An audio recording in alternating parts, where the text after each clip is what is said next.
तर मंडळी आम्ही दुपारच्या टायमाला आलो होतो गावामध्ये काही कामानिमित्त, पण घरी चाललो होतो. मग त्याच निमित्ताने आम्ही पॉइंटला चक्कर मारली. तर मंडळी आमच्या जव्हारमध्ये थोडासा जरी पाऊस पडला ना की आमच्या जव्हारमध्ये चारही बाजूला धुकं होतं.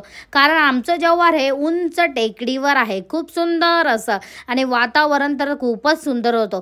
मग नंतर आम्ही आलो होतो चंदा भाभीकडे. इथून मके घेतले. मग पाऊस जोरात आलो म्हणून केतनच्या मित्राच्या शॉपमध्ये थांबलो.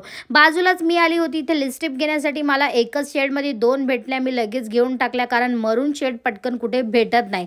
मग थांबलो विष्णू काकांकडे मस्त चहा प्यायला. आणि बाई एवढ्या पावसामध्ये मस्तपैकी थंडगार वातावरणामध्ये विष्णू काकांच्या हातचा चहा म्हणजे बाई एकच नंबर, खूपच मजा येते. आणि या दिवशी त्यांच्याकडे गर्दी पण खूप असते. संडे आणि सॅटर्डेला भरपूर अशी बाहेरची पब्लिक राहते.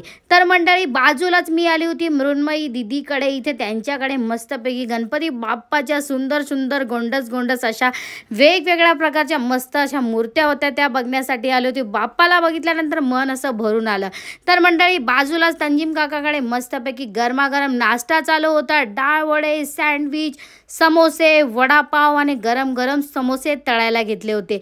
आम्ही मस्तपैकी इकडे सँडविच चहाची मजा घेतल्यानंतर घरी आलो. तर व्लॉग आवडला असेल तर नक्की फॉलो करा. बाय मंडळी.